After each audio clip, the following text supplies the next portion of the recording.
update para sa connection. Update lang po to. Kunan ko silang mag ano ng nakabit ng metro. Sorry, good trip. Yan.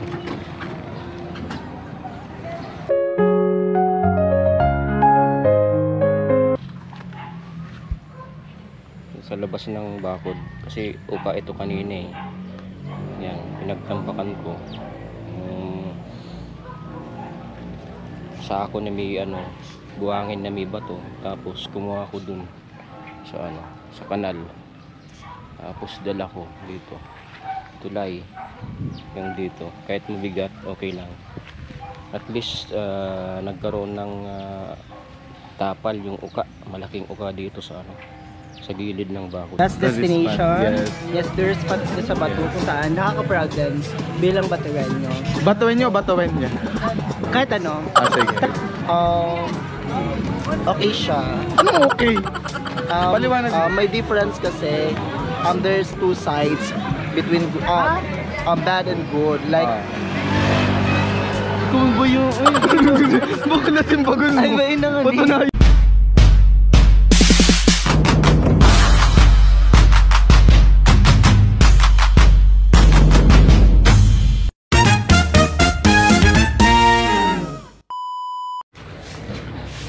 Mga kuwini, bigyan lang natin ng clip kung ano pag prepare nung connection sa ano, kuryente. Papakita ko sa inyo ginawang ano. Yes. Ayan. Masyadong mahaba yung ano, connection, mga 65 meters.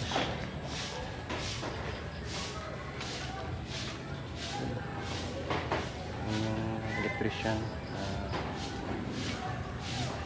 ayos na connection para magkaroon ng kuryente dito sa baba.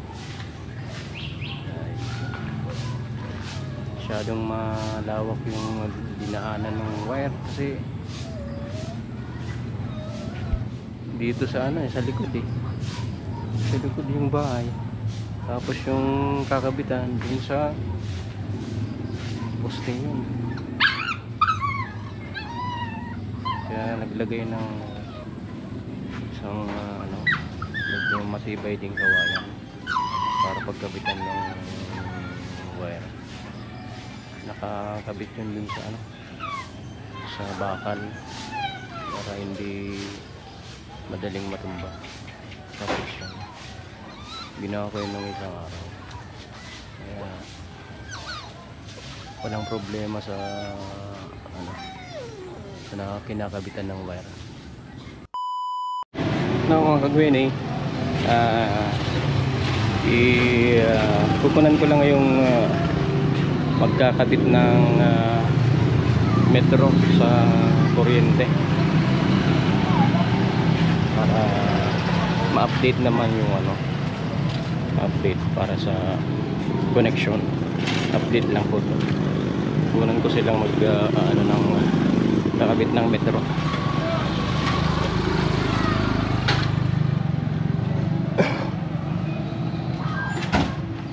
Medyo hapon na. Ito daw yung ano, mas magandang oras para magkabit kasi hindi masyadong mainit yung panahon. Okay, ito yung sakyan nila, Sorego 3. Yan.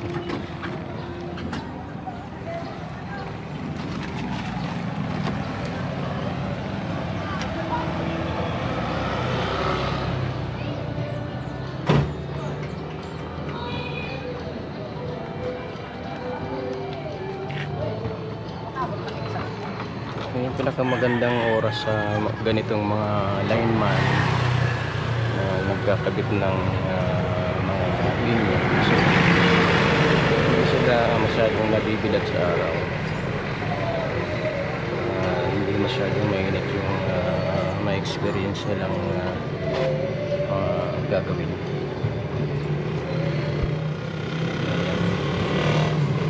kakataas po niya ng ano, kabit ng kakabit na yung connection dun sa bahay.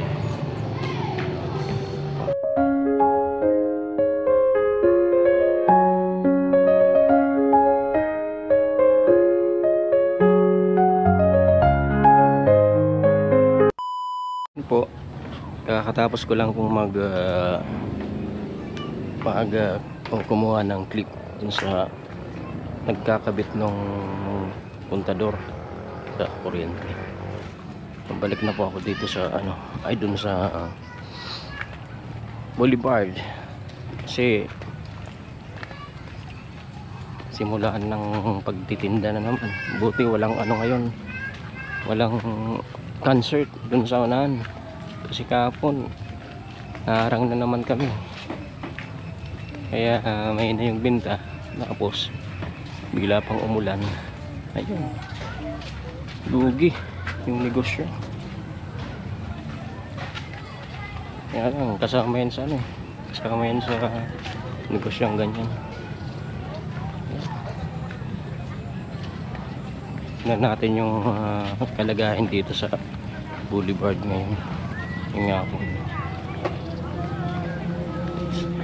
Ayan, ating na tayo at kukunan natin yung mga tao.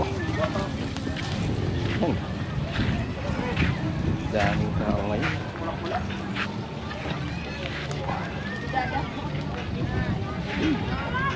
Ayan, daming tao ngayon, linggo kasi. May mga wheels na naman nakakarating dito. Pag walang ano, pag walang concert, hindi naharang dun sa gitna yung ano, kaya yung mga ano dito ay dire-diretso. Yung ayan, dadatingan sila, mga naka-wheels, galing yun sa ibang lugar. Tapos hanggang dulo yan doon.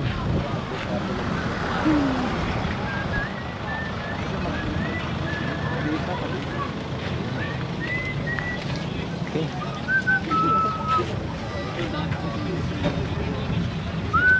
Sila. Yun ba ngayon?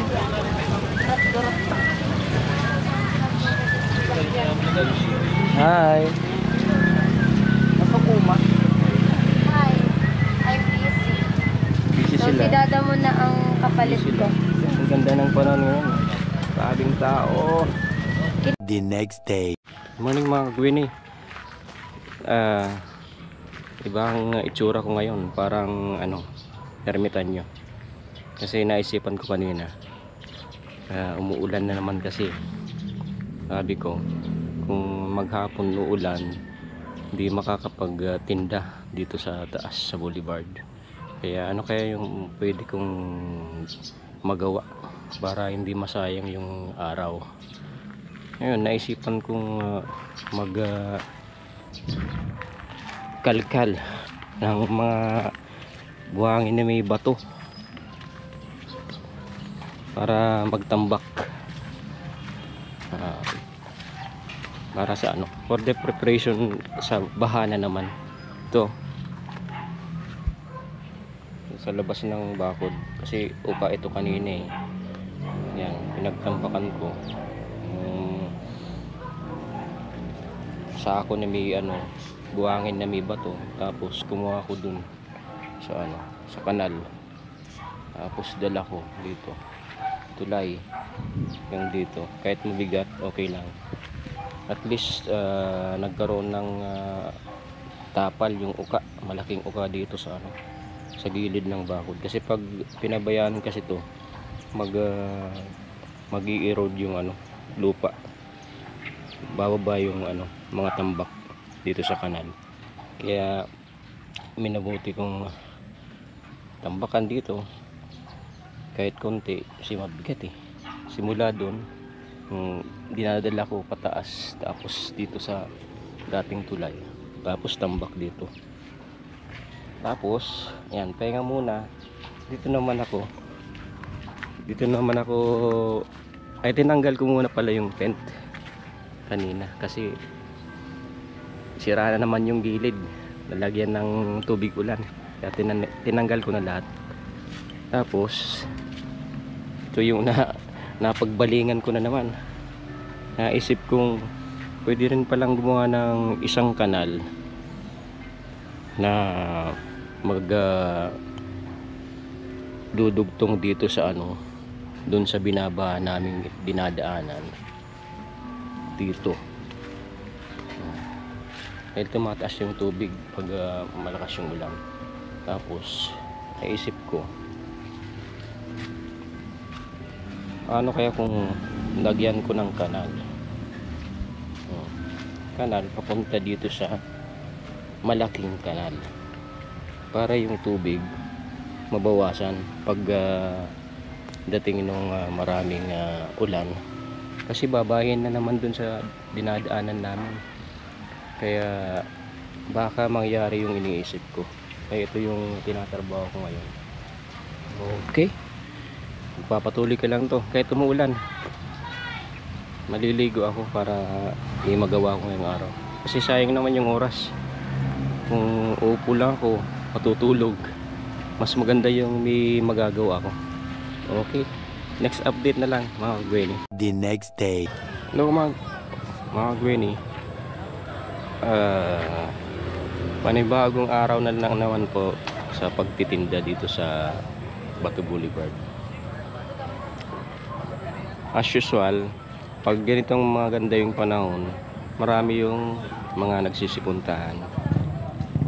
Galing to sa iba-ibang lugar, ang mga tao dito. Gusto nilang makita tong boulevard at ma-experience kung gaano nakaka-relax ang magpunta dito. Nagsamahan nyo kami. Ano natin yung mga tao dito.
So yan guys, meron tayo dito mga visitors from my friend. O tara. Ano interview sa akin? I-interviewin kita. So, anong masasabi mo dito sa Boulevard and then may tindahan ka? Sige. Sa Boulevard I am so happy po na meron na po tayong Boulevard, which is sa camera ka which is tumingin. hindi ko po ini-expect yung ganitong Kasi guys, galing siyang Barcelona. ay hindi Ay, naman ba- somewhere in Galing siyang abroad, so kakawin niya lang dito sa Batu and then ganun. O, sige. So yun yung Boulevard kasi I am so happy kasi dinadayo na tayo ng iba't ibang lugar. And then kumbaga isa na to sa mga kumbaga best Tourist destination. spot, Yes, tourist spot dito sa Batu kung saan nakaka-proud din bilang Batueño. Batuin niyo, batuin niya. Kahit ano. Sige. Tapos go. yun, sana mapanatiling malinis, maging responsible yung mga tao dito, Batueño, para mapanatili natin yung ganda ng ating boulevard or bypass na kung tawagin. So anong tatawagin natin sa mga bisexual? Bisexual sila, Ay, mga pamin. Yung mga bisexual, andito po pala yung mga bisexual. Kasama ka sa vlog. Yung mga bisexual. Ano yung mga bisexual? Magtatakbuhan sila. Ano yung mga bisexual? Ay, yun talaga Ay, ito. pinaka-bisexual. So, andito tayo, i-interview natin ito si si Paul Abonita. Ay, Ay, dito. Ay, ito si Justin Pili. So, meron tayo ditong from Batueño Youth Advocate. So, meron tayo si Justin Pili from Batueño Advocate. So, go. Anong masasabi mo dito sa Batu Boulevard? Okay siya. Anong okay? Paliwanag. May difference kasi there's two sides between bad and good. Like kung ba yung Baklas yung bagon mo. Ay, may inangan din. Patunayan mo. So, yun. Thank you so much, guys, sa panonood. So, yun. Go. Hi! Meet my friend. My new friend. Bye! It's already 12 a.m. Nandito pa rin kami sa Boulevard. Nagtitinda kami kasama ko yung friends ko and my cousin. My cousin! Yan. Nag-help sila sa akin.